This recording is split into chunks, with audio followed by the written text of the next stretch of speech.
Surski, paaiškinkit man tokį fenomeną. Vat yra tokia šalis Belarusija. Ir yra toks žemynas Afrika. Už jūrų marių, už to Sueco kanalo, net Miklucha Maklajus ten nebuvo niekada. Nu, yra tokia šalis, nu. Nu tai kokiu būdu Belarusijoje siaučia afrikinis kiaulių maras? Nu, vat paaiškinkit, kaip tai gali būti. Jeigu jūs nors čiutački geriau gaudytumėtės kiaulininkystės geopolitikoje, jūs suprastumėt, kad Aleksandras Grigorjevičius turi daug draugų trečiajam pasauliui, nu, kas automatiškai suponuoja tą jūsų minėtą Afrikos žemyną.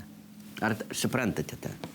Žiūrėkit, visi pelės supranta. Stebėkit, kaip pelės supranta, kaip pelės supratingai kinkuoja galvą. Pakinkuokit galvą, kaip jūs suprantate. Džiugu, kad suprantate. Tai va, minėtasis Aleksandras Grigorjevičius važiuoja kur nors į svečius pas Gaddafį. Pas Gaddafį krūtinę plaukuota. Nu ir pas Lukašenką krūtinę plaukuota.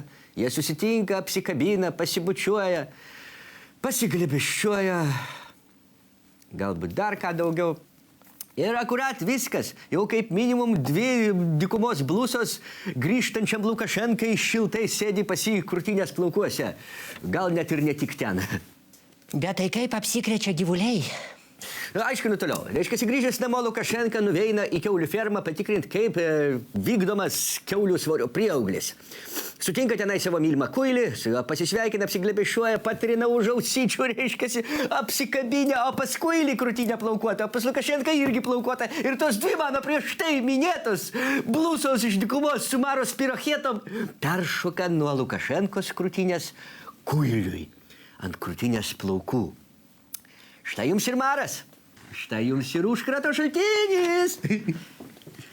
Tai reikia Lukašenkai uždrausti važinėti po Afrikas. Tai tada jis iš Kubos parsiveš cukrašvendrių miltlygę ir zagubilins visus cukrinius runkelius. Arba kokį šunų marą parsiveš iš Šiaurės Korėjos. Šiaurės Korėjų šito maro nėra, nes šunys, katės ir žiurkės jau suvalgyti.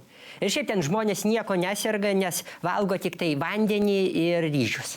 Į Šiaurės Korėją važinėja išprotėjęs Denisas Rodmanas. Tai vat Lukašenkas su tokiu pasiglėbišius ir atveš pasiutlygę. Nuo pasiutlygės mirštama. Nu, ne visada. Vat Aleksandras Grigorjevičius vat jau gana daug metų gyvena. Ir puikiai jaučiasi. Ir puikiai jaučiasi.